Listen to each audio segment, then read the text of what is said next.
Il est 8h et presque 13 minutes. Marie, s'il est un sujet qui vous préoccupe, c'est bien la jungle des réseaux sociaux. Alors ce matin, vous avez envie de recevoir un député de la majorité, il s'appelle Paul Midi, et il est à l'origine d'un texte visant à en finir avec l'anonymat sur les réseaux sociaux. Bonjour et bienvenue à vous.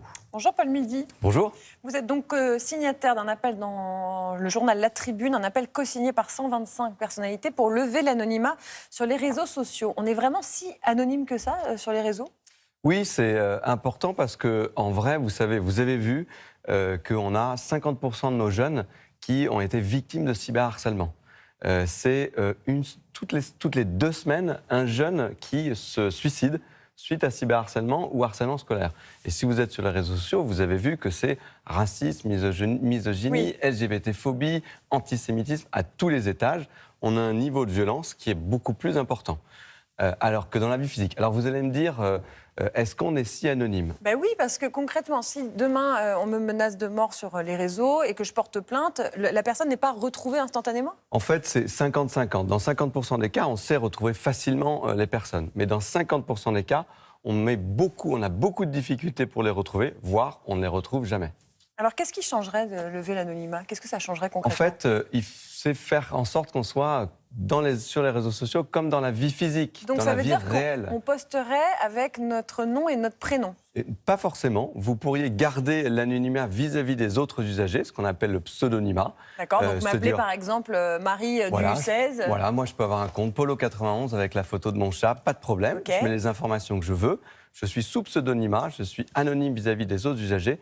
Par contre, je ne suis pas anonyme vis-à-vis de la police et de la justice si jamais je fais quelque chose de très illégal. Alors ça veut dire quoi concrètement ? Ça veut dire que votre mail, c'est votre mail à vous, vous ne créez pas d'identité, etc. Non, ça veut dire vous avez créé une identité numérique. Il y a des millions de Français qui ont créé une identité numérique avec La Poste, par exemple, ou avec France Identité. Et vous utilisez cette identité numérique pour lier cette identité à votre compte sur le réseau social. Il y a par exemple un réseau social qui le fait, qui s'appelle LinkedIn, où vous pouvez vérifier votre identité avec un tiers de confiance qui fait le lien entre votre identité et le réseau social, parce qu'on ne veut pas que le réseau social ait, lui, votre identité, Bien sûr. qu'il ait votre pièce d'identité, mais par contre, il a reçu une information qui est que vous êtes bien une personne physique et qu'il a associé à votre compte une identité numérique. Alors oui, parce que vous écrivez que le niveau de violence, de racisme, de sexisme et de harcèlement est bien supérieur sur les réseaux à ce qu'il est dans la vie physique. Parfois, par exemple, on peut recevoir un message d'une violence extrême et se rendre compte que c'est quelqu'un qui est à peine adolescent, qui vit chez ses parents. Est-ce que ça servirait aussi à ça de lever l'anonymat ? Exactement. C'est pour ça que nous voulons lever l'anonymat. C'est d'abord pour enlever ce sentiment d'anonymat. Vous l'avez dit, il y a 50% des gens qu'on retrouve facilement, mais 50% des gens qu'on retrouve difficilement. Mais surtout, il y a 95% des Français qui pensent qu'ils sont anonymes sur les réseaux sociaux. Effectivement, ça pourrait faire que les gens ne tweetent plus, ne postent plus de messages à caractère Alors, raciste, il y aura haineux. toujours, comme dans la vie physique, quand les gens ne sont pas anonymes, il y a toujours des gens qui sont violents et qui, parfois, ont des comportements haineux. Mais si vous regardez le comportement sur les réseaux sociaux, c'est beaucoup plus violent que dans la vie physique. Oui, bien Il y a sûr. des gens qui s'adonnent à des insultes, à du cyberharcèlement d'une façon beaucoup plus forte. Pourquoi ? Tout simplement parce qu'ils pensent Ils se qu'ils pensent sont protégés. anonymes et protégés et qu'on ne les retrouvera pas. Imaginez dans la vraie vie, si vous aviez une cape d'invisibilité comme dans Harry Potter, ça serait horrible. Imaginez en cas de conflit entre les voisins, imaginez une rupture qui se passe mal, imaginez une situation un peu plus dangereuse, une situation de guerre. Si on avait cette cape d'invisibilité, on n'arriverait pas à faire société comme on fait aujourd'hui dans la vie physique. Il faut qu'on retrouve ces règles dans la vie numérique. Alors, en octobre dernier, vous aviez déjà tenté de faire adopter à l'Assemblée le principe d'une plaque d'immatriculation sur les réseaux avant de rétro-pédaler. Pourquoi ? Qu'est-ce qui avait bloqué à l'époque ? Eh bien, à l'époque, on était majoritaire à l'Assemblée nationale pour voter ce principe de fin de l'anonymat, mais plusieurs groupes d'opposition nous avaient dit si vous mettez ça dans le texte de la loi numérique, nous voterons contre la loi numérique. Et pourquoi ? Et dans cette loi numérique, il y a beaucoup d'autres choses pour lutter notamment contre le cyberharcèlement ou les arnaques en ligne.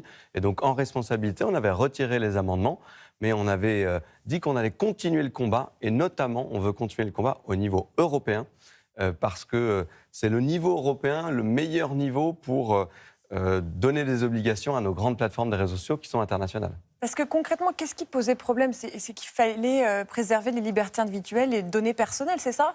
Oui, c'est très important. Nous, on ne veut surtout pas toucher aux libertés individuelles. Alors qu'est-ce que vous proposez concrètement? On doit pouvoir, comme on l'a dit au début, s'exprimer sous pseudonymat. C'est-à-dire que vous pouvez avoir autant de comptes que vous voulez. Vous pouvez les appeler avec les noms, les pseudos que vous voulez, mettre les photos, les informations. Vous devez pouvoir vous exprimer. Il faut juste d'une être façon libre. lisible auprès des autorités si jamais. Si vous êtes journaliste, eh bien, vous devez pouvoir faire des enquêtes sous pseudonymat sur les réseaux sociaux. Pas de souci. Mais chaque compte doit être associé avec une identité numérique. Comme chaque voiture a une plaque d'immatriculation pour être sur la voie publique. Et le jour où vous faites quelque chose d'illégal avec ce compte, eh bien, les autorités de police et de justice peuvent vous retrouver. Comme pour la plaque d'immatriculation, l'État ne suit pas où est-ce que vous allez avec votre voiture grâce à votre plaque d'immatriculation, mais il utilise votre plaque d'immatriculation si jamais vous dépassez la vitesse limite ou vous créez un accident qui tue des gens. Et alors, qu'en disent les plateformes?